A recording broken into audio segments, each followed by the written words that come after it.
Қайырлы кеш, құрметті оқырмандар.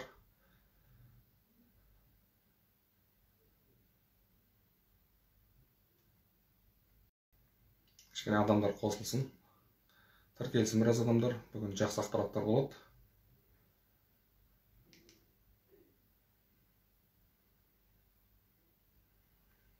Әлия, сәлем.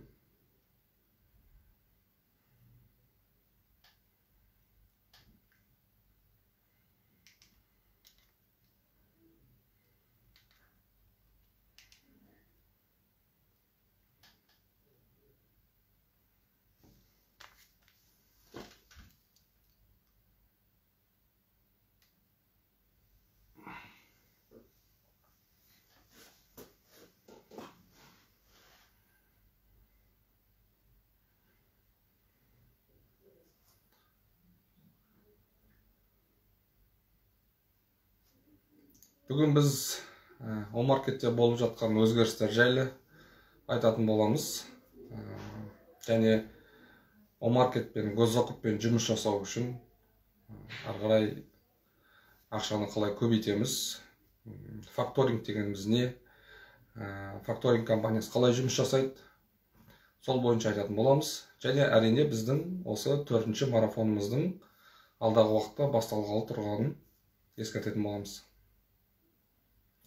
Сол себептен достар, қосылыңыздар, таныстарыңыз болса, басқа да Омаркетті үйренгім келеді, білгім келеді дейтін кісілер болатын болса, тіркеліп қалыңыздар Инстаграмға, прямой эфирге. Бүгін біз сол Омаркет жайлы вебинар көптен бері шықпай кеткен болатынбыз. Көптен бері алдарыңызда біз жаңағы жұмысымыз көбейді, карантин, пандемия. Сол себептен біз қатыса алмаған болатынбыз вебинарға, шығуға уақыт болмай, және де қазір жаңалықтар бар. Сол себептен өздеріңіздің алдарыңызға қайтадан шығып отырмыз. Адамдар қосылсын, кішкене мынау қатысып отқан, тікелей эфирге қатысып отқан кісілердің ішінде Омаркетпен айналыспайтын адамдар болса, плюс қойып өтсінші. Омаркетпен айналыспай жүрген, айналысқысы келіп жүрген, тіркеліп қойған, бірақ әлі заявка қабылдамаған, заявка ала алмай жүрген кісілер болатын болса, плюс қойып өтсін. Бір-екі сұрағым бар ол кісілерге, не себептен жасай алмайтқандығы туралы. Мен даусым анық естіліп тұр ма, достар?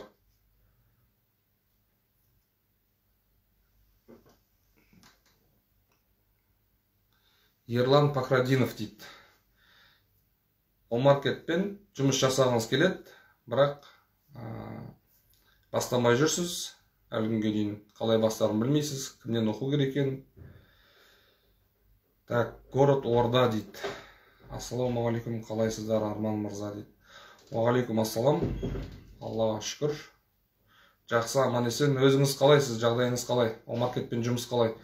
Біздің жасаған алғашқы марафонымыздың жеңімпазы осы кісі, город Орда деп тұрған. Ол кісі қазір Омаркет бойынша жұмыс жасап жатқан болатын. Тағы да кісілер кімдер бар? Омаркетпен жұмыс жасамай жүрген. Не себеп болып жатыр екен? Омаркетпен жұмыс жасауға не кедергі? Қандай сұрақтарыңыз бар? Біз енді ғана қосылып отырмыз, тікелей эфир. Енді ғана қосылдық. Ылғи осы уақытқа дейін кешкі сағат осы түнгі сағат 10-да жасап жүрген болатынбыз вебинар. Қазіргі уақытта жұмыстардың көбеюіне байланысты біздің вебинарымыз тоқтап қалған болатын.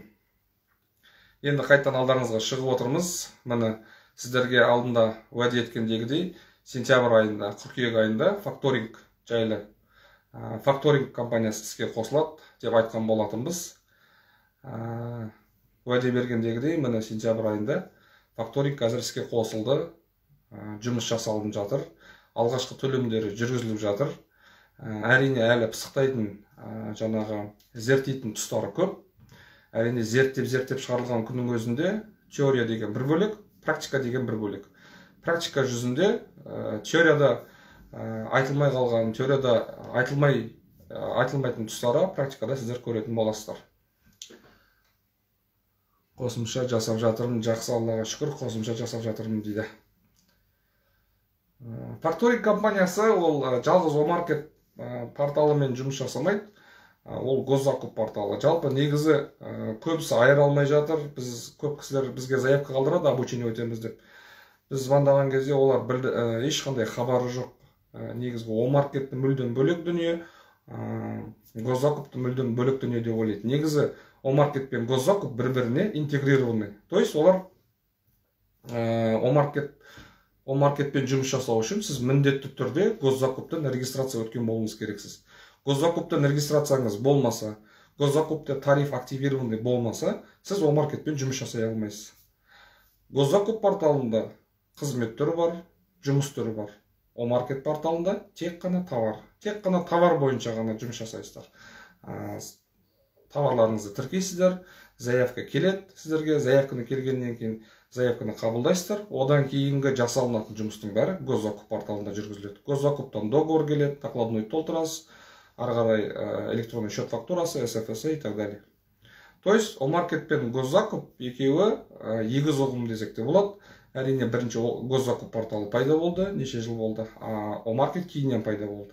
Негізі госзакуппен жұмыс жасау үшін әрине бірінші о-маркетпен жұмыс жасаған тиімді. Не себептен? Өйткені мен госзакупты қаншама адамды білем, госзакупты оқып, өзімнің кезінде бастап үйреніп жүрген кезімде де кейін оқыту орталықтар көп болды, госзакуп бойынша, тендер бойынша обучение жасайтын. Сол кезде оқып алған кісілерді, жігіттерді білем, әлі күнге дейін жұмыс жасай алмайды. То есть енді халатына қарады, бірден түсініп кетуі де қиын. Мынау қазақ аудиториясына әсіресе порталдың бәрі орысша. Сондықтан олар госзакуппен жұмыс жасауы қиындалды. Ал енді о-маркет пен госзакупты салыстыратын болсақ, әрине о-маркет дегеніңіз тура OLX сияқты. Өзіңіздің сатқыңыз келетін товар тізімін тіркеп қоясыз, тек характеристикасын шығарып қоясыз, бағасын қоясыз, одан кейінгі жұмысыңыз оны мониторинг жасап отыру. Күнделікті о-маркетпен табысқа жету үшін 2 сағат қана уақыт бөліп отырасыз. Ал госзакупте қалай жүргізіледі? Госзакупте бір тендерді ұту үшін сіз бірнеше уақыт дайындаласыз оған. Дайындалу деген қалай? Арзан товар іздейсіз, оған коммерческий жібересіз поставщикке, завод-производитель болса оған сөйтіп екі ортада біраз уақыттар өтеді, обеспечениесін төлейсіз, лотқа, тендерге обеспечение төлеп болғаннан кейін сізге тендерге қатысуға рұқсат беріледі. Тендерге қатысасыз, бірақ гарантия жоқ ұтуға. Ұту үшін әрине сіз бағаны төмен сүресіз бірталай, бірақ сіз қатысып жатқан лот бойынша ендігі уже 5-10 жылдап айналып жүрген рынокта адамдар бар. Олар әрине аз сумаға қатыспайды, көп сумаға қатысады, үлкен поставщиктер, гиганттар, ал енді ортада тендерщиктер, жана көбінесе тендерщиктер негізі кез келген жұмыс түрімен товар түріне қатыса береді. Өйткені солай машықтанады, бастапқы істеп жүрген кездерде. Біраз толығып бір орынға келген кезде өзінің арзанға сатуға, арзанға алып, қымбатқа сатуға мүмкіндік беретін өзінің поставщигін іздеп табады. Сол бойынша жұмыс жасайтын болады. Сол сияқты достар, госзакуп пен о-маркеттің айырмашылықтары осындай. Госзакупте жұмыс, жаңа айтқандағыдай қызмет түрі болатын болса, о-маркетте тек қана товар түрі. О-маркетте жаңағы заявка келгеннен кейін правиласы госзакуп правиласымен жүргізіледі. Ендігі мына факторинг компаниясы. Факторинг дегеніміз ол сіздердің госзакуптен болсын, ұтып алған тендер болсын, о-маркеттен болсын, электронный счет фактураңыз қолыңыз жіберіп қойған болсаңыз, электронный счет фактураңыз қолыңызда болса, сізге 30 күн бойы оплатаны күтпей-ақ ақшаңызды оборотқа салсаңыз болады. Енді ол қалай жүргізіледі достар? Мысалымға 200 мың теңгеге сіздер ақша алу керек болатын болса, мысалға бір мекемеге поставка жасадыңыздар, госзакуптен тендерден ұтып алдыңыз, немесе о-маркеттен заявка алдыңыз. Сөйттіңізді товарын жеткізіп бердіңіз, товарыңызды жеткізіп бергеннен кейін сіз накладнойыңызды өзіңізге жібереді, СФ толтырып жібересіз. Ендігі кезек заказчикте. Сіз заказчикті күтесіз. О-маркет госзакуптың правиласы бойынша доставка жасап болғаннан кейін 30 күннің ішінде ақшаны сіздерге аударып беру керек. Бірақ енді заказчиктер 5 күнде де аударып жатады. Қазіргі уақытта заказчиктер жылдам аударып жатыр. Енді ішінде болады заказчиктер 15 күн деп күткізеді, 30 күн деп күткізеді. Ол кімдерге тиімсіз. Ол қорында ақшасы жоқ. О-маркетке бір жинап отқан 1 миллион 2 миллион теңгесі бар адам болатын болса, ол Омаркетте мысалы 100 мың теңгеден 10 заявканы ол 5-6 күнде жауып тастайды. То есть 1 миллион теңгесі уже кетіп қалды. Бірақ оның оплатасы бірден түскен жоқ. Демек 1-2 миллион теңгесін алғашқы айдың 10 күнінде жаратып жібереді. Ақша келмей жатыр, ақша түспей жатқандықтан оған келген заявкаларды ол қабылдай алмайды. Оған қабылдай алмайды ол заявканы. Заявкаға придется отказ беруге. Заявкаға отказ бере бергеннен кейін оның товары архивқа кетеді. Архив дегеніміз ол не действующий. То есть ол заявка көрмейді. Оған системаға түскен заявка ол ИП-ны көрмейді, ол ИП-ға бармайды. Оны архивтан шығару керек болады. То есть сіз тоқтатпай жұмыс жасауыңыз үшін Омаркетпен мысалға оборотқа, мысалға госзакупте болған күн өзінде де, мысалға сіз 30 күн бойы күткіңіз келмейді. Мысалға деп айтайық, сіз инвестиция алсаңыз да, қазір 50-де 50 дейтін инвестиция жоқтың қасы. Ондай адам тауып бірге жұмыс істеу өте енді табылмайды. Ал енді танымайтын біреу арқылы баратын болсаңыз, кемінде 60-та 40, әйтпесе 70-те 30 қылып инвестиция береді. Табыстың 70% инвестиция берген адам алады, қалған 30% жұмысты істеген адам алады, қалған 30%. Факторингте бұл жерде енді инвестиция емес, бұл жерде бұл кредит есебінде сияқты. Бірақ бұл кредит емес, сіздерге бір пения қылып процент накручивать етіп, ондай жасамайды. Бұл жердегі бар мәселе оплата заказчиктер кешіктіреді. 30 күн болатын болса, ол енді кешіккенге жатпайды. 30 күні төлесе де ол кешіккенге жатпайды. Бірақ ол поставщикке тиімсіз. Қорында ақшасы аз, поставщикке тиімсіз. Ол сол кезде факторингтің қызметін пайдалана алады. Мысалы, қорында ақшасы аз кісілер факторингтің қызметін алады. Оның қызметін жаңағы доставка жасап болғаннан кейін электронный счет фактурасы қолында, соны факторинг компаниясына жібереді. Өзінің арнайы процедурасы бар, қалай жүргізілетін. Оны тексеріп болғаннан кейін бір жұмыс күн ішінде факторинг компаниясы сізге 200 мың теңге заказчиктен алу керек болатын болса, сізге 195 мың теңгесін салады. Ол 2,5%. То есть факторингте 1,5%-дан ары жоғары кете береді. Наска Ерзат ханым, Тараздың тұрғыны, біздің вебинарымызды жібермей қарап отырады. Факторинг деген жақсы нәрсе екен, жалпы түсінгенім бойынша дейді. Әрине өте тамаша, өте керек, жаңағындай өте керек. Бұл қазіргі жаңадан бастап жатқан кісілерге, әсіресе қорында ақшасы аз кісілерге факторинг өте керек, ауадай керек десек те болады. Өткен кезінде де өзіміз бастадық, жоқтан бастадық, анадан бере тұр, мынаған әкеп берем, мынаған жеткізіп берем, күте тұр деп, анадан мынадан алып, анадан анаған салып. Ал бұл жерде кәдімгі заң аясында факторинг компаниясымен осылай жұмыс жасасуға болады, достар. Жалпы негізгі факторингтің негізгі түсінігі осындай. Енді оны досконально қалай пайдаланамыз, қалай жасаймыз білгілеріңіз келетін болса, факторинг компаниясы, e-факторинг деп терсеңіздер, шығады, кіріп, қарап, ішімен танысып көрсеңіздер болады. Және толық түсінік факторингпен жұмыс жасау, ол әрине біздің жаңағы вебинарымызда жасалынады. Біздің сабағымыз айтылады. Так, мына жақта қызық сұрақ бар екен. Бақалек дейді. Ассаламағалейкум, Омаркет меңгеру керек еді дейді. Ақысыз үйрене аламыз ба сіздерден дейді. Енді ақысыз дүние, тегін деген нәрсеге өзіңізге де сіңімді болмайынша өзіңіз үйрене алмайсыз. Өйткені қарызға оққан кісілердің өздері де ақыры үйрене алмай кетті, ақшасын да төлемей кетті, сонымен жоқ болды. Сол үшін достар, ол ақысыз оқу, тегін пайдаланып кетемін, жаңағы пайдасын көріп кетемін дейтін адамдар, енді мен ойламаймын, олар бір жұмыс жасайын, бір бизнес жасайын, Омаркетті пайдаланып табысқа жетем емес, жай ғана пайдаланып үйреніп алсам, одан кейін жасамайды ол бәрібір. Енді ішінде қулары да бар, басқасы да бар. Бізде мынандай да кісілер көбейді қазір. Басқа оқыту орталықтардан оқып Омаркетті бізге келіп жамандайды. Бізге келіп айтады, басқа оқыту орталықтарды үйретпейді, дымды түсінбедім, қанша төледіңіз десеңіз, сұмдық ақша 160 мың дейді, 130 мың дейді, 80 мың дейді. Енді қайдан оқып жатқандарын білмейміз, бірақ ол жақтан келген кісілердің барлығы госзакупты оқыған, Омаркетті оқыған, бірақ элементарно накладной толтыра алмайды, келген договорды подписать ете алмайды. Мен енді барлық өзімнің коллегаларым шақырғым келеді, оқыту орталық оқыту орталықпен айналысып, осындай оқыту орталығы ашып, халыққа қызмет жасап, халыққа үйретіп жатқан бүкіл коллегаларымызды шақырамын.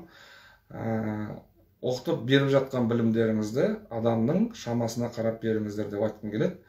Өйткені біреудің қабілеті бар, бір айтқаннан түсінеді, біреудің қабілеті 5 айтқаннан түсінеді, 5-6 айтқаннан. Негізі курс өту оңай, кез келген сабақты кез келген жерде, өйткені ол жерде теория жүзінде.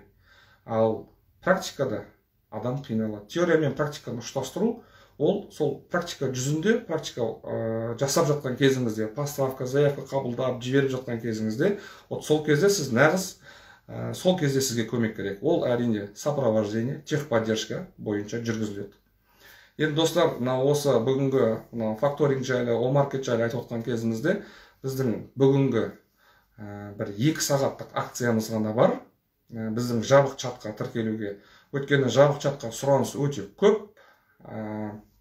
Жабық чатқа бізге тіркелгісі келіп жатқандар, өйткені біздің сопровождениемізді, техподдержкамызды, біздің консультация жасайтынымыз, оларға көмек беретін жаңағы товарлар жетпей жатса, ол әрине біздің құзырымыздағы, біздің қолымыздан келетін дүние, бірақ біз білім алып атқан жаңағы қатысушыларға біз оны өзіміздің мойнымызға алған емеспіз. Обучение кезінде де біз айтқан емеспіз, біз жауап бермейміз, біз керек емес деп.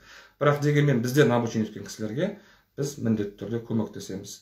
Товары табылмай жатса, курьер келмей жатса, курьер қайда жүр, неге кешігіп жатыр, неге жаңағы срогы, товар сынып барады деген сияқты өте көп жағдайлар болады. Әрине жұмыс болғаннан кейін бізде идеальный, безупречный еш нәрсе жоқ. Өздеріңіз білесіздер, қатесіз болмайды. Бәрі идеальный, гладко болатын болса, онда елдің барлығы тендермен, госзакуппен, жаңағы омаркетпен жұмыс жасап кетуші еді.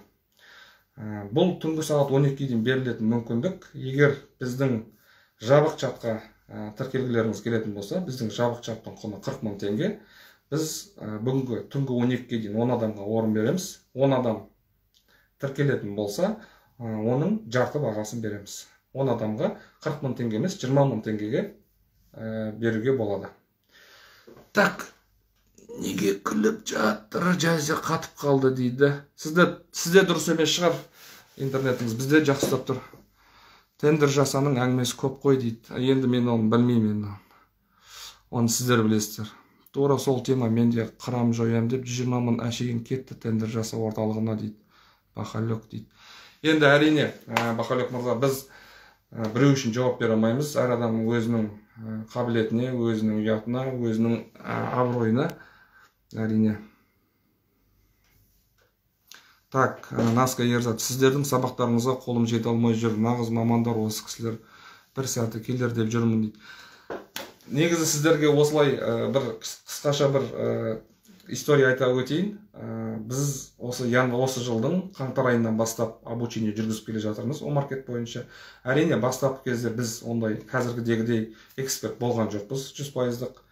Ол кезде біз өзімізде де түсінбейтін сәттері көп болды. Сол себептен біз сабақты жалпы тендермен айналып жүргендіктен мемлекеттік сатып алу жұмыстарынан хабарымыз болғандықтан 7 жыл опытымыз бар жасап жүрген. Омаркетті мемлекеттік сатып алу порталы болғандықтан бізге жеңіл болды, түсініп, айту, арғарай біліп кету. Бірақ эксперт болу үшін бірталай уақыт керек болды. Енді содан бері біз обучение жүргізіп келе жатырмыз. Ол кезде бірінші бір жасаған кезімізде ең бірінші курсымыз біздің 50 000 теңге болған. Одан кейін 50 000 теңгеден біз бірден 25-15-ке түсірдік. Өйткені біз ол кезде обучениені бір күн ғана жүргізетінбіз, немесе 2 күн ғана жүргізетінбіз. Бір күндік обучение офлайн, немесе 2 күндік онлайн обучение жүргізген болатынбыз. Қазіргі уақытта курстың бағасы 180 000 теңге жеке курс. Топпен оқитын курстың бағасы 130 000 теңге. Енді сіздерге айтайын, неге олай баға өсті, және ол бағаның ішіне не кіреді? Біз қандай қызметті, қандай жауапкершілікті алып отырмыз мойнымызға? Біздің жауапкершілігіміз алып отқан мойнымызға. Кез келген бізден курс өткен кісімен жұмыс жасап, тікелей, даже марафонмен өткен кісі болатын болса да, біз ол кісінің қабілетіне қарап, бір кісілер бар, охранада жұмыс істеген, ылғи айтам, таксиде жұмыс істеген, өмірі компьютерді қолына ұстап көрмеген. Элементарно копировать, ставить дегенді қоя алмайды. Сол кісілердің өздеріне біз толық заявканы жабуға жұмыс жасаймыз. То есть біздің курс өткеннен бөлек біздің сопровождениеміз бар, техподдержкамыз бар. Оның бәрі 1 жыл тегін жабық чаттың ішінде, телеграм каналдың ішінде болады. Телеграм каналды өздеріңіз білесіздер. WhatsApp сияқты емес. Сіздерге дейінгі сөйлескен адамдардың сообщениесі ол жерде сохранить етіліп қалады. Оның ішінде біраз видеоларға біз доступ береміз. Накладойдың шаблондары және өздеріңіз сияқты қатысып отырған кісілер бір-бірлерімен сертификатпен алмасады. Қазіргі уақытта сертификатты енгізіп қойғалы бері жұмыс істеу кішкене қиындау болды. Товарды базардан алайын десең, сертификаты жоқ. Оны қалай алуға болады? Сертификатты қайдан табуға болады? То есть сіздерге орта керек болады. Кез келген адам жаңадан іс бастаған кезде ол адам қорқақ болады, жалтақ болады. Ол табиғи құбылыс. Ол үшін күлудің де, ол үшін қайғырудың да қажеті жоқ. Ол қорыққан жақсы явление негізі. Қорыққан деген ол адамда самосохранение, бірдеңеге ұрынып кетпейін, штрафқа ілініп кетпейін, ертең ақшамнан айырылып қалмайын, алданып қалмайын. Барының ойлайтыны осы. Ол жеке қалған адамның қорқынышы. Егер адам топпен жұмыс істейтін болса, егер адам топтың ішінде болатын болса, сіздің сұрағыңызға жауап таппай жүрген болсаңыз, сол топтың ішінен сол сұрақтарыңызға жауап ала аласыздар. Және поддержка ала аласыздар. Енді қазір әрине 4 компания, курьер компания Омаркетпен жұмыс жасайды. Ол 4 компанияның мысалға ішінде жақсы жұмыс жасайтындар бар, ответственный, орташа жұмыс жасайтындар бар, және салық жұмыс жасайтындар бар. Енді топпен жұмыс жасасқанда, мысалға сіз Тараз қаласындасыз, Тараз қаласынан Орал қаласына жіберетін болсаңыз, Омаркеттің курьерлік службасымен сізде сенім жоқ, мысалға мына компаниянікі арзан курьерлік службасы, мынанікі қымбат. Ал осы кезде сізге айналып келгенде топ керек. Топ арқылы Оралда бізден оқып жатқан Оралдан тұрғыны болатын болса, тікелей хабарласып, сол кісіге салып жүрсеңіз болады. Зато 100% сенімдісіз, товарыңыз ешқандай жоғалып кетпейді. Егер сынған жағдай болатын болса, оны выявлять ету жеңіл болады. Мысалға не сынуы мүмкін? Көбінесе ыдыс-аяқ, картина, жаңа бетінде шынысы бар картина болатын болса, ол сынуы мүмкін жолда, әрине. Өйткені оны да дұрыс түсініңіздер, оны арнайы әдейілеп сындырмайды. Өйткені адамдар, ол жерде біз сияқты адамдар машинамен тасиды, жолдың жаңағы құрық-шұрық тесігі бар деген сияқты, оларды асығат үлгеру керек, абайсызда сындырып алуы мүмкін. Әрине, осындай кезде қалай шешіледі? Ол кім төлейді оны? Кім жауапты оған? Ол кезде заказчик, поставщик заказчикке звондап айтып қою керек. Алдын ала товар жібергеннен кейін, егер сынатын зат болатын болса ішінде, мен товарымды жібердім, товарды ашып тексеріп алыңыз. Сізге сынып келсе, видеофиксация жасап, маған звонда деп айтыңыз керексіз. Егер заказчик қабылдап қойып, курьерді жібергеннен кейін барып ашып выявлять етсе сынғанын, онда ол сіздің мойныңызға жазылады. Өйткені заказчик, курьер оны мойындамайды, мен сындырған жоқпын деп. Өйткені курьерге ашып көруге болмайды товардың ішін, коробканың ішін. Коробканы ашу тек қана заказчиктің құзыретінде, получательдің. Ашып қарайды ішінде. Егер бүтін болса товарлар, онда проблем жоқ. Егер бүтін болмаса, заказчик бірден выявлять етіп сізге көрсету керек. Сізге айту керек, хабар беру керек. Сол үшін заказчиктермен сіздер байланыста болуыңыз керексіздер. Әркез заявка келе салысымен, мынандай да жағдайлар болып жатыр. Заявка келген уақытта оның требованиясы, қандай сертификат сұрайды, тағы да қандай сұраныстары бар, соны білмей жатып, бірден товарды сатып алып жөнелтуге асығады. Екі тараптан договорға қол қойылмай жатып, товарды сатып алуға асықпаңыздар, достар.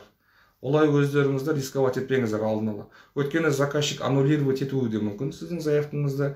Болмаса, сіздің асығыс жасап көрмей қалуыңыз мүмкін. Договорда оның требованиясы, оның қандай сертификат керек, соответствие керек па, сертификат происхождения керек па, қай жақтың товары деген сияқты мәліметтер өте көп. Сол үшін, достар, асығыс жасамай, заявка деген жетеді. Қазір жылдың аяғы, мен де соны кішкене өздеріңізге айта кетейін деп шығып отырмын. Қазір заявка күніне 10-15 заявка түсіп отыр. 350-450-500 товардан күніне 15 заявка. 5-еуі отрабатывать етіліп жатыр, 5-еуі, 7-еуі жасалып жатыр. Қалғандары аз сумма болғандықтан отказ беріп жатырмыз. Сол үшін, достар, қазір жылдың аяғы оборот жасап қалам, үлгеріп қалам дейтін болсаңыздар, Омаркетке тіркеліп, Омаркетпен жұмыс жасауға машықтаныңыздар. Және таңдауды, әркез таңдау. Қай жерде болмаңыздар, базарға барсаңыз да, киім алсаңыз да, машина алсаңыз да, басқа болса да, адамда таңдау болу керек. Ақша беріп тұрғаннан кейін адам таңдап жақсысын алуға тырысу керек. Ең жаңа былай айтқанда ең дәмдісін, ең күштісін, ең качественный. То есть біз Омаркет порталының Омаркет порталының білім беру ресми өкіліміз. Менің есім Арман, танымайтын кісілер болатын болса, осы оқыту орталықтың негізін қалаушысымын. Менің партнерім осы оқыту орталықтың директоры, менің туған інім, туған бауырым, есімі Ардақ Омарұлы. Біз осымен міне 9 айдай болды, 9-10 айдай болды. Омаркетпен обучение жүргізіп келе жатырмыз. Және бізде самұрық пен госзакуп бар. Енді достар, осы жерде мен толықтап айта кетейін. Біздің жасап жатқан обучениеміздің барлық гарантированный курс болып саналады. Мейлі сіз жеке курс өтіңіз, мейлі марафон курс өтіңіз, сіз бізден курс өтесіз. Мейлі госзакупты өтіңіз, мейлі жарайды самұрықты өтіңіз. Оның барлығы гарантированный. Егер курсты өтіп, курс біткенше заявка алмасаңыз, курс біткенше тендер ұта алмасаңыз, ешқандай жұмыс жасай алмаған болсаңыз, біз сізге оқуыңыздың ақшасын өзіңізге қайырып береміз. Біз жаз бойы осылай курс жасап келе жатырмыз. Әрине достар, біздің маркетологиямыз ақсап тұр. Оны шын айтайық. Біздің рекламамыз өте ақсап тұр. Бірақ Аллаға шүкір, сарафанный радионың өзі де жақсы жұмыс істеп жатыр екен. Өйткені анадан естідім, мынадан естідім деп келіп тіркеліп жатқан кісілер өте көп. Сол себептен біз де рекламаны азайттық. Вебинарға да жұмыс өзімізге бір қызық, шығып халықпен сөйлесіп, өздеріңізбен біліп ойларыңызды, Омаркет туралы кім қорқып жүр, кім ойланып жүр, кім екі ойлы болып жүр, кім уақытын өткізіп жүр, сол кісілермен сөйлесу, сол кісілермен жүздесу мақсатында вебинарға сіздерге сол үшін шығамыз. Ендігі достар, жаңа алдында айтайын дегем, аз уақыт мынау обучениені өтіп алып, одан кейін Омаркетпен айналысып, Омаркетпен жасап, одан кейін барып самұрыққа қарай алға қарай ұмтылып жатқан кісілер бар.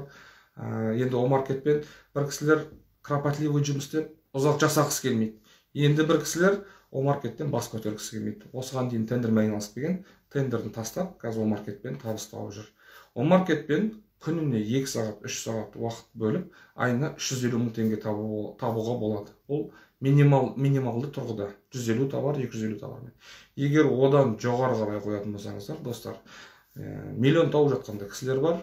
Айына Омаркетпен әрине товарының саны 1000 товар тіркеп тастаған. Ішінде енді ол Омаркетке дейін өзінде магазин болған адамдар, және сауда нүктесі бар, болмаса арзан поставщиктерді қайдан табуға болатын білетін кісілер.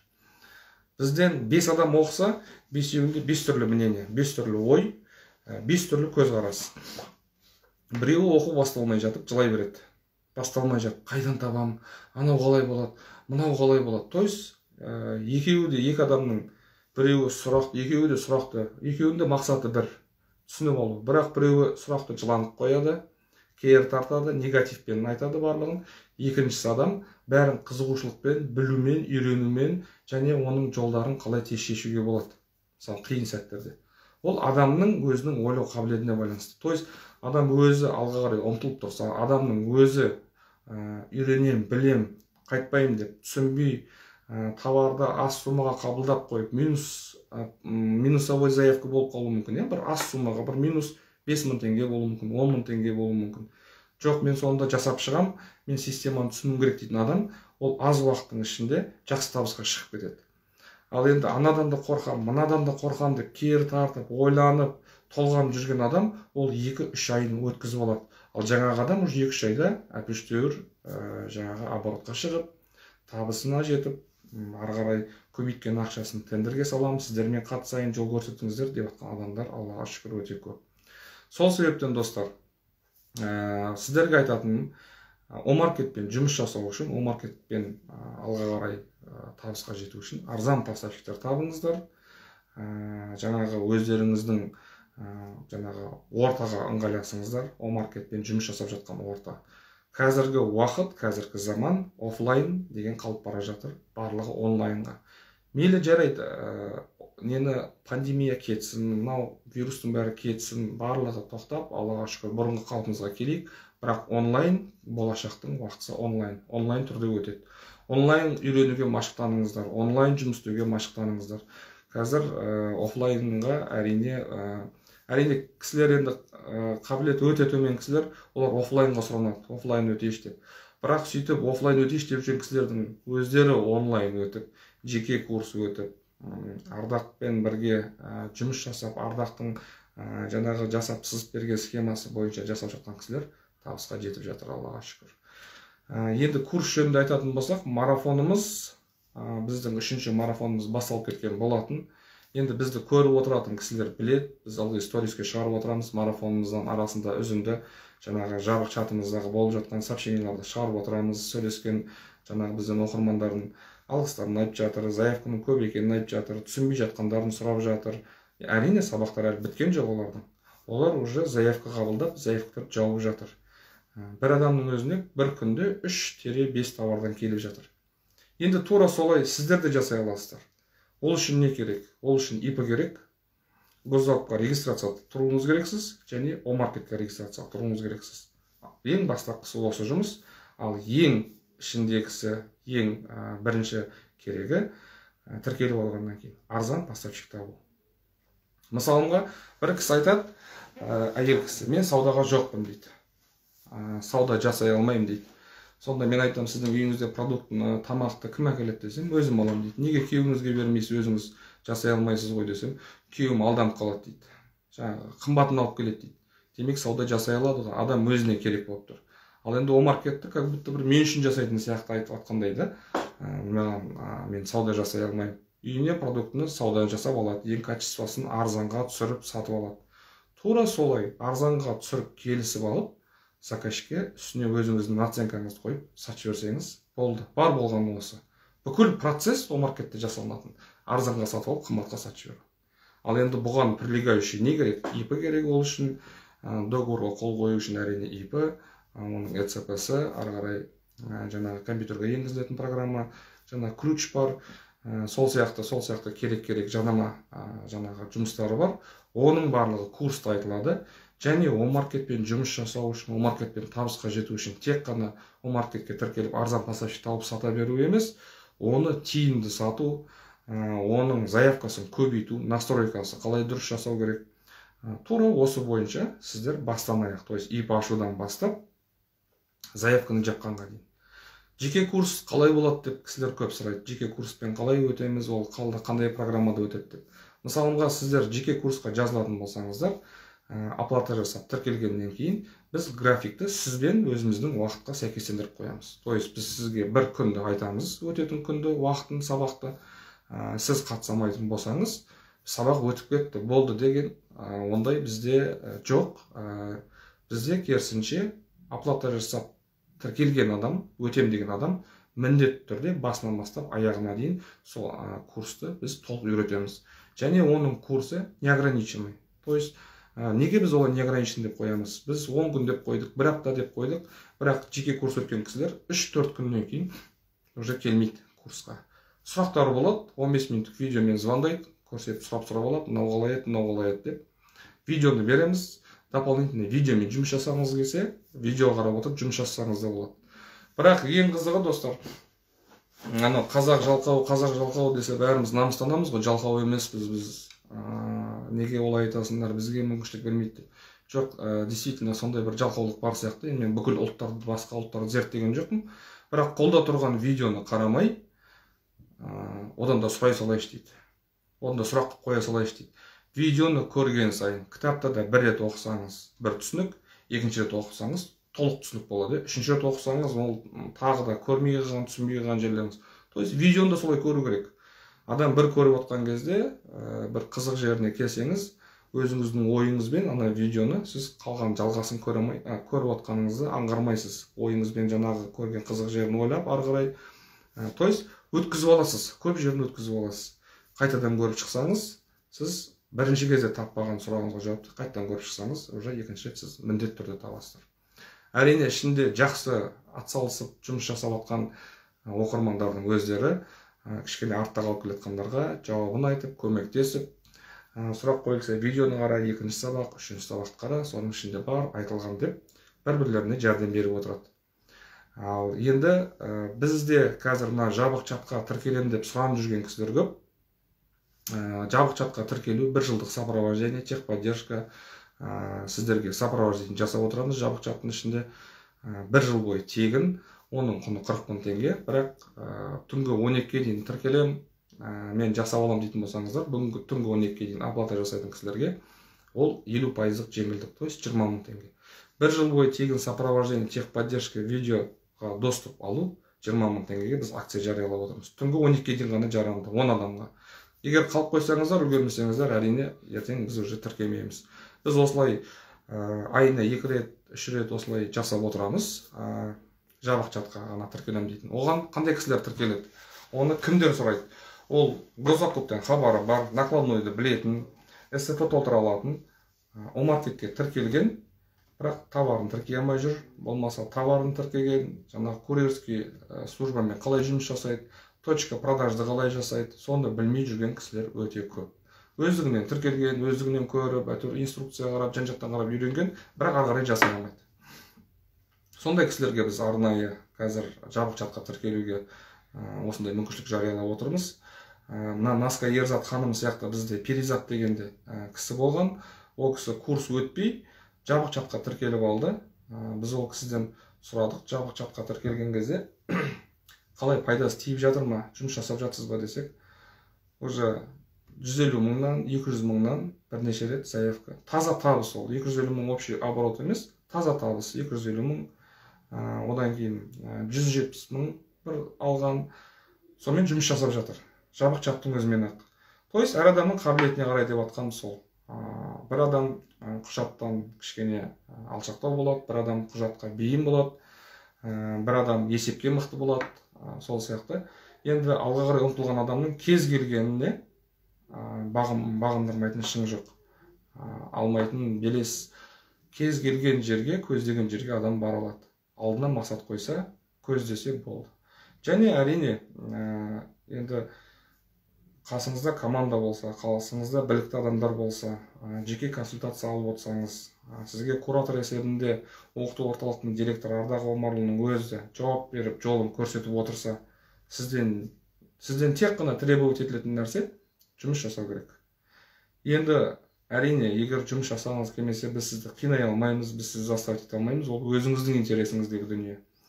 Ал ендігі марафон жөнінде. Марафон бізде 4-ші марафон 15 сентябрь күні басталады.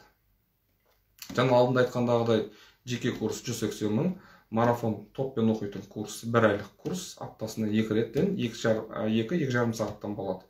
Оның бағасы 130 мың. Бірақ біз қазір соның барлығына акция жариялап, жеңілдік жариялап отырмыз. 15 сентябрьге дейін топпен оқитын курсты 70 мың теңгеге, жеке курсты 100 мың теңгеге ала аласыздар. Әрине, бөліп төлеу жағын, егер сұрайтын болсаңыздар, бөліп төлейтін қарастырылған Каспий рет бар. 3 айлық Каспий рет арқылы тіркелсеңіздер де болады. Курс, гарантированный курс, табысқа жетесіздер, заявка жаба аласыздар.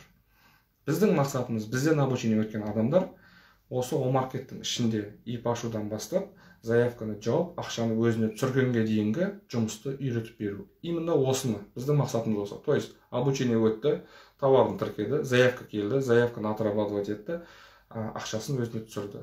То есть осы жолды жүріп өткен адам, ол заявка қабылдады. То есть ол үйренді, толыққанды үйренді деген сөз. 80-90% үйренсе де жетеді, қалғанын сопровождение, техподдержкамен ақ түсініп үйреніп алады. Әрине, негізі қиындық болғанды да жақсы екен, бастапқы кезде. Курс өтіп отқан адамдарда түсінбейтін, қиналып, жаңағы товары жоғалып кетті, таппай жатыр, жаңағы заказчик товарды қабылдағысы келмей жатыр. То есть осындайдан еліктен өткен адам бір аз уақыттың ішінде, бір ай, 1,5 айдың ішінде ол толық опыты бар деп айтсақ та болады. Ары қарай емін-еркін жұмыс жасайды.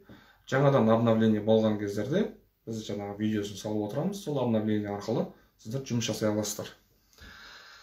Так, мына жақта қандай сұрақ бар екен? Астына түсіп көрейік.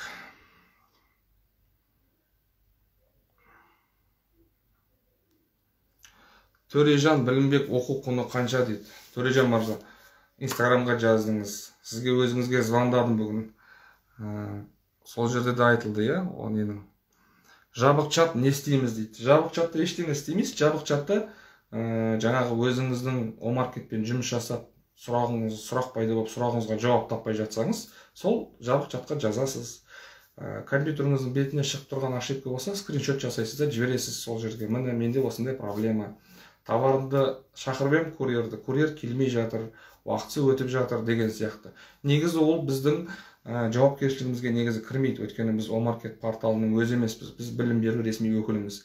Ал техникалық отдел өзінің Омаркет порталының өзінің офисі бар, өзінің телефон номері бар, өзінің колл-центрі бар. Сол жерден звондап сұрау керексіздер. Өйткені сіздер Омаркеттің тұтынушысыздар. Біз білім беру жағынан. Бірақ әрине қолымызда, біздің құзырымызда болғаннан кейін, біздің қолымызда келіп тұрғаннан кейін біз осындай мәселелеріңізді шешуге көмектесеміз. Әрине шешіп береміз оны. Ол нақты айтылған сөз. Өйткені трек номерді алдырып жатамыз поставщиктерден, жаңағы товары бойынша. Енді көп қой мәселе, өте көп. Жаңағындай сіздер бірінші рет салып өтесіздер, жауабын таппай отқан уақытта бізге қойсаңыздар жабық жатқа. Біз сіздерге жауап беріп, ары қарай жұмыс істеп кете аласыздар. Тендер мен Омаркеттің құны қанша бірге дейді. Госзакуп порталын толыққанды оқу. Оның ішінде госзакупты дұрыс түсініңіздер, достар. Госзакуптың ішінде 4 түрлі способ закупки бар. Білесіздер, открытый конкурс, аукцион, ЗЦП, запрос ценовое предложение, бағамен ұту, және из одного источника. Одан кейін 3 түрлі қызметі бар. Қызмет, одан кейін жұмыс түрі, одан кейін товар түрі. Осы үшеуі. Толыққанды оқып, біліп үйрену үшін госзакуптың бағасы 150 мың теңге, ал Самұрық порталының бағасы 150 мың теңге. Бұл 150 мың теңгенің ішінде сіз топпен оқысаңыз да болады, жеке оқысаңыз да болады. Бізде арнайы маман бар, сол бойынша сабақ жүргізеді. Самұрық бойынша мен сабақ жүргізбеймін, госзакуп бойынша мен сабақ жүргізбеймін, Омаркет бойынша да мен сабақ жүргізбеймін. Біз Ардақ, біздің оқыту орталықтың директоры, сол директордың өзі сабақ жүргізеді, өзі куратор болады, өзі жолын көрсетеді, қалай жасау керектігі туралы. Самұрықты да біздің командамызда самұрықты оқытатын адам бар. Ол жерде де самұрық бойынша да, госзакуп бойынша да бізде айтатынымыз гарантированный курс. Біз гарантияға жұмыс жасаймыз, то есть качествоға жұмыс жасаймыз. Кез келген адам өзіне сенімді жасаймын, қайтпаймын деп үйренен білгім келеді, нақты табысқа жеткім келеді дейтін болса, бізге хабарлассаңыздар болады.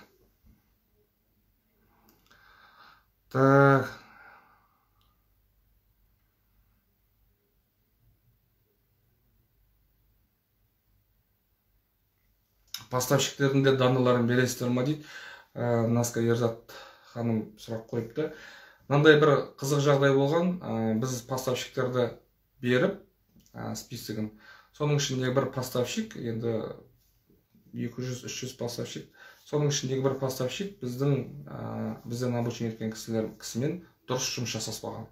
Келісім шарт бойынша келіскен, бірақ жұмысты дұрыс жасамаған. Дұрыс жасамағандықтан оның аты бізге келетін болғандықтан біз қазір ешкімге поставщиктер бермейміз. Сертификатпен көмектесеміз. Әрине, сертификаттар бар, жиналып жатқан, жаңадан қосылып жатқан кісілер бар, өзіміздің жинаған сертификаттарымыз бар. Сертификат жағынан да көмектесеміз. Бірақ түгел қамтимыз деп айта алмаймыз. Өйткені миллион түрлі товар бар. Миллион түрлі товардың сертификатын сақтау, оны жасау деген өзі де бірталай жұмыс. Бірақ определенный товарларға, стандарт товарларға сертификаттар бар. Табылмай жатқан сертификаттарға. Оған біз жәрдем береміз міндетті түрде. Сенімсіз курьерлер де бар ма сонда дейді, сіздерде дейді. Әрине, бұл нарық қой. Нарық болғаннан кейін конкуренция. Кімнің, мысалға бізде оқыту орталықпыз, басқа да оқыту орталық бар. Адам кімді таңдайды? Адам қымбат арзанына қарайды, және качествосына қарайды. Кімде качественный? Мысалға сіз арзанға барып, түк ала алмай кеткеніңізден гөрі, қымбатына барып, толыққанды білім алып, жұмыс жасап кеткеніңіз өзіңізге пайдалы. Арзанға барып, жарты ақшасын беріп, түк үйренбей ақшаңызды бересіз, ақша қайтпайды, түк үйренбедіңіз. Ал качественный білім алатын жер, качественный товар болатын болса, сіз ары қарай өз-өзіңізге сенімді жұмыс жасауыңыз болады.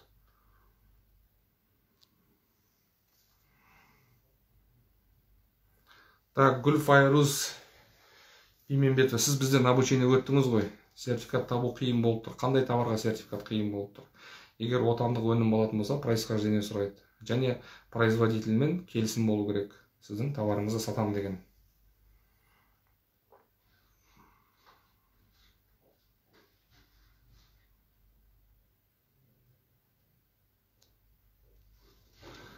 Мен мектепте бас есепшімін дейді. Егер мектебіңіз, қараңыздар достар, егер сіздер государственный органда, мемлекеттік органда жұмыс жасайтын болсаңыздар, сіз есепші болыңыз, сіз охранник болыңыз, сіз еден жуушы болыңыз, сізге ИП ашуға болмайды, рұқсат етілмейді. ИП-ны тек анаңызға, жолдасыңызға, досыңыз, ініңіз, әпкеңіз, қарындасыңыз болса, соларға ашып жұмыс жасасаңыз болады. Ал былайынша өзіңізге ИП аша алмайсыз. Өйткені сіз ИП-да жаңа подоходныйыңыз бар, төлейтін, пенсионныйыңыз бар, страховойыңыз бар, сіздің так жұмысыңыздан ұстап отыр ол. То есть сізге рұқсат берілмейді. ИП тоқтатып қойғанмын дейді. ИП-ны тоқтатып қойсаңыз, оны бастан жету қиын емес, қайтадан іске қосу. ИП-сі жоқ адамдардың өздері жұмыс жасап кетіп жатыр, ИП-ны ашып. Рахмет, Арман мырза, керемет түсіндіресіз дейді. Рахмет сізге де. Так, қандай сұрақ бар? Достар, жабық чатқа кіру, оның ішіне курс кірмейді. Кішкене логиканы қосыңыздар. Енді былай қарасақ, барлықтарыңыз бизнес жасағыңыз келіп отыр.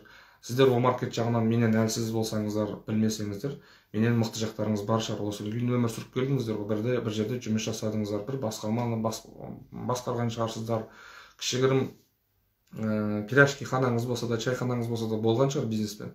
Бағанадан бері айтып отырмын, жеке курстың бағасы 180 мың, қазіргі уақытта 100 мың теңгеге алуға болады. Негізі 180 мыңға барады, 180 мың бағасы болады о маркеттің. Топпен оқитын курс 130 мың. Енді сіз жабық чатқа 20 мыңмен тіркеліп алып қалай курс өтесіз, өзіңіз логически ойланып көрсеңіз.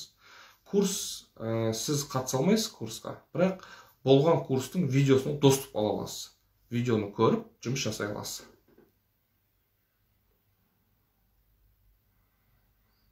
Так,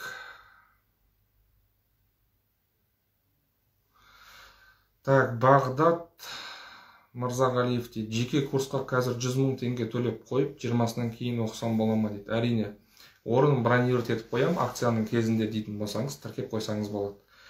Менде қызық, мына Инстаграмда кісілер жазып отырады, WhatsApp'та да жазады, жаңа тіркеліп курс өтем деп жүрген кісілер.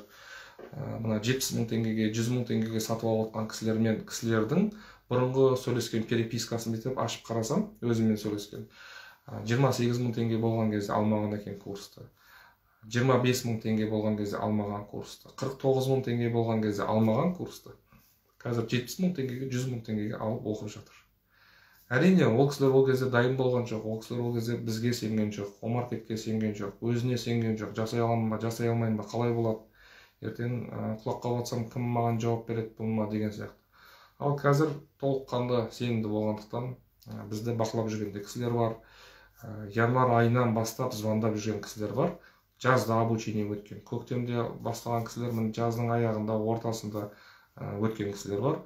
Сондықтан, достар, біз акция не үшін жасаймыз? Акция кезінде адамда мүмкіншілік, адам шын оқысы келген адам, шын білгісі келген адам, ол алға қарай ұмтылады. Тіркеліп алыңыздар осы кезде. Одан кейін өзіңізге ыңғайлы уақытта айтып. Мысалы, оплата жүргеннен кейін біз бірден жабық чатқа тіркейміз. Бірден жаңа группалар ішіне тіркеп қоямыз. Сіз кейін оқитын болсаңыз да, бос кезіңізде ішінде болып жатқан жағдайлардан хабардар болып отырасыз.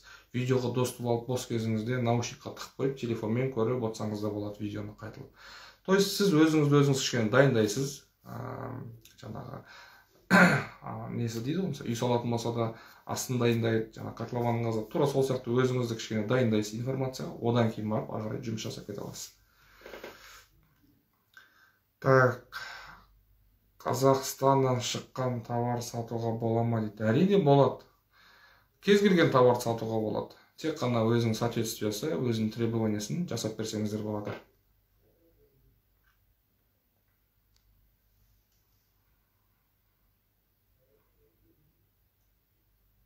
Так, Жұмагүл дейді, поставщик өзіміз табамыз ба дейді. Келісім шарт жасасаңыз ба поставщикпен дейді. Жоқ, келісім шарт не обязательно, онымен не келісім шарт жасайсыз. Одан тек қана сіз поставщикті егер интернеттен, сайттан табатын болсаңыз, сіз коммерческий сатасыз одан. Ал сатып алғыңыз келіп отқан товардың сол товарға коммерческий сатасыз. Ол міндетті коммерческий сату. Жай телефонмен сөйлесіп, жарайды деп бағаны сұрап қоя салмаңыздар. Ол просто мошенник болуы мүмкін, өтірік сайттар болуы мүмкін. Сол себептен коммерческий сұратып, коммерческий сұратқан уақыттарыңызда ол жерде олар ескерсін. Бұл баға қанша уақыт бір қалыпта тұрады. Қазір баға нестабильный, уже 2 жыл 3 жылдай. Осы соңғы 1 жылдың ішінде баға деген ойнап тұр. Ойнағанда да ол төмендемейді, жоғары қарай көтеріліп бара жатыр. Баға деген өсіп бара жатыр, өсіп бара жатыр, өсіп бара жатыр. Сіз келсе бұл товарды алдыңызда, мысалға 30 мың теңге деп шығарып қойдыңыз ол товарды. Енді ол мысалға 20 күнге дейін именно сол товарға заявка келген жоқ. 20 күннен кейін сізге сол товарға заявка келді 30 мың теңге. Сіз 30 мың теңге деп шығарып қойдыңыз, мысалға поставщиктен 23 мыңға, 20 мыңға көрдіңіз. 20 күннен кейін поставщикке звондасаңыз, ол айтуы мүмкін сізге. Товар бағасы қазір 25 мың, 27 мың теңге болып кетті деген сияқты. То есть осындай жақтарды сіздер контролировать етуіңіз керексіздер. Барлығы телефонмен шешіледі, барлығы компьютердің алдында күнделікті 2-3 сағат. 2-3 сағат стабильно жұмыс жасайтын болсаңыздар, сіздерге жеткілікті. Таңдан кешке дейін терлеп, бас ауыртып жұмыс істеудің қажет жоқ. Бұл фрилансер есебінде де. Одан кейін достар тағы да бір айта кетейін. Мынау товарға салғанға ақшам жоқ дейтін кісілер бар. Мен оқуға төлесем, товарға ақша бере алмай қалайын деп тұрмын. Қалай істесем болады дейді. Ол кісілерге бұның шешімін табу оңай. Бұның шешімі былай: Омаркетті үйреніп аласыздар, толыққанды 100%. Өзіңіз базарға барып, немесе магазиндер бар, оптовый магазиндер бар. Кез келген қалада, үлкен қала орталықтарында, облыс орталықтарында ондай бар. Магазин электроники деген бар. Магазин стройматериал деген бар. Магазин хозтовар деген бар. Соның иесімен барып сөйлесіп, сіздің товарыңызды мен сатып беріп отырам сіздің ипіңіз арқылы. То есть определенный суммаға. Егер ол магазиннің айына обороты 10 миллион болатын болса, сізбен жұмыс жасасқаннан кейін оның айына обороты 15 миллионға көтерілуі мүмкін. Одан да жоғары көтеріледі. Егер жақсылап жұмыс жасасаңыз, товардың бәрін тіркесеңіз. Сол түсіп отқан айына 5 миллион обороттың сіз 5%-ін сұрасаңыз. 5% менікі. Через агентский договор арқылы. Жасай аласыздар ма? Жасай аласыздар. Зато, мысалға, сіздер бір жерге, магазинге сатушы болып кірсеңіздер, айына, мысалға, әр қалада әр қалай, енді средний орта есеппен 150 мың теңге деп айтып алайын. Орта есеп болғанда, енді бір жоғарғысы деп алсақ та болды, 150 мың теңге сатушы болып кіресіз. Сіздің мойныңызда план бар. Планмен жұмыс жасауыңыз керексіз. Үстінде бонусы бар, анаусы бар, мынаусы бар. Бір 200 мың теңгеге бара ма, бармай ма белгісіз. Ол енді қалаға да байланысты. Сіз таңғы сағат 9-дан кешкі сағат 9-ға дейін, 8-ге дейін, 7-ге дейін деген сияқты жұмыста боласыз. Сіз ол жерде сауда жасағанда тек қана сауда жасап тұрмайсыз, затын кіргізесіз, шығарасыз, витринасы бар, басқасы бар. То есть сіз определенный занятсыз. 26 күн деп айтайық, бір айда 26 күн бойы сіз занятсыз. Алатын ақшаңыз сол 100 мен 200 мыңның ортасы. Ол жерде қанша денсаулық бересіз, аяқта тұрасыз таңдан кешке дейін. Ал егер сіз Омаркетті үйреніп алып барып ұсыныс айтсаңыз, сіз оның қасында отыруға міндетті емессіз. Сіз оның айтқанымен жүріп тұруға міндетті емес. Неге? Өйткені сіздің өзіңіздің интересіңіз бар, ол кісінің өзінің интересі бар. Бизнес деген осы. Ол сізді ештеңеге міндеттей алмайды, сіз де ол кісіні ешнәрсеге міндеттей алмайсыз. Тек договорға отыру үшін сіз өзіңіздің керек құжаттар туралы, қандай құжаттар керек товардың, сол туралы сұрақ қойып, одан информация ала аласыз. Ол сізге сатылған товардың отчетін, өйткені сіз сол ипс арқылы тіркеп шығарып сатасыз. Соның сатылған товарының отчеты бойынша қанша товар сатылды, қаншадан кетті деген сияқты бағалар. Енді ол иесінің бар есінде қалмауы мүмкін, сіздің қойған бағаңыз. Ол иесінен бір күні бір затты сіз 500 теңгеге сата бер деп иесі айтса, одан тағы да мүмкін төмен түсіруге бола ма екен. Мысалы, иесіне айтып, товардың иесіне, тағы да төмен түсіріп қойғаныңызды ұмытып кетуі мүмкін. То есть осындай ортада байланыс орнатылу керек. Бір айда сіз, мысалға, 5 миллион оборот, 10 миллион үстіне 5 миллион оборот қоссаңыз, әрине сатушы, точканың иесі сізді жақсы көрмегенде қайтеді. Сіз звондасаңыз телефоныңызды көтеретін, сіз келсеңіз алдыңызға шай қоятын болады. Өйткені сіз онымен ода жұмыс жасап жатқан жоқсыз, сіз партнер есебіндесіз. То есть сіз вы оказываете услуги дейді, мысалға қызмет түрін жасап беріп жатырсыз. Определенный ақшаңызды жинап алғаннан кейін, ақырын өзіңіздің де ипіңіздің атынан товарды тіркеп қоя берсеңіз болады. Бұны кез келген жағдайын жақсартам, үйренгім келеді, білгім келеді дейтін адамның кез келгенін жасай алады, достар. Так, әрмен қарай кеттік. Астыға түсе берейік. Қандай сұрақтар бар екен? Басқа сұрақ жоқ сияқты. Достар, курс бойынша, курс жөнінде кімде сұрақ бар? Кім тіркелгісі келеді, кім білгісі келеді, кім үйренгісі келеді, кім тек қана жабық чатқа тіркелгісі келеді, жазып отырамыз. Бізге таплинк арқылы телефон нөмірге жазсаңыз болады. Болмаса, жаңағы дайректке жасаңыздар болады инстаграмға. Жақсы, сау болыңыздар, аман болыңыздар. Бизнес жасауды үйреніңіздер, машықтаныңыздар. Ешқашан ертеңге қалдырмаңыздар. Бүгін көрген нәрсені бүгін жасауға тырысыңыздар. Ертеңге қалдырсаңыз, ол ертеңнің тағы ертеңі бар, сонымен ол бесконечно бітпейді. Бір рет бекінген адам алға қарай, ол міндетті түрде жетеді. О-маркетте комиссия 5% төлеген қайтарылады ма дейді. Айко дейді. Мен жауап беріп өтейін, түсінбей жатқан кісілер көп сияқты. Алико екен, кешірім өтінемін. О-маркетте бір договорға товардың категориясына байланысты 3% бен 10%-ның ортасында комиссия төленеді. Ол комиссия О-маркеттің өзінің табысы.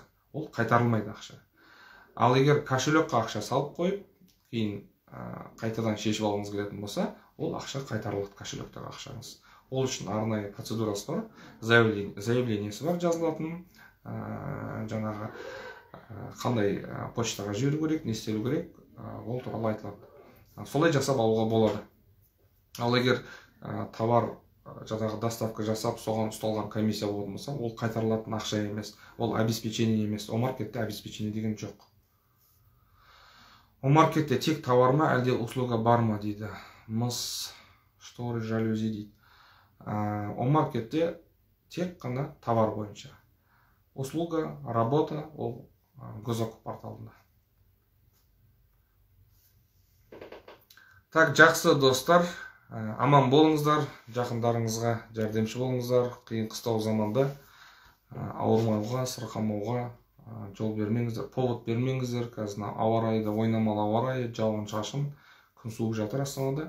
Мүмкіншілік бермеңіздер, ешқандай повод бермеңіздер ауруға. Лучше терлеп жүріңіздер, чем жаурап жүргеннен гөрі.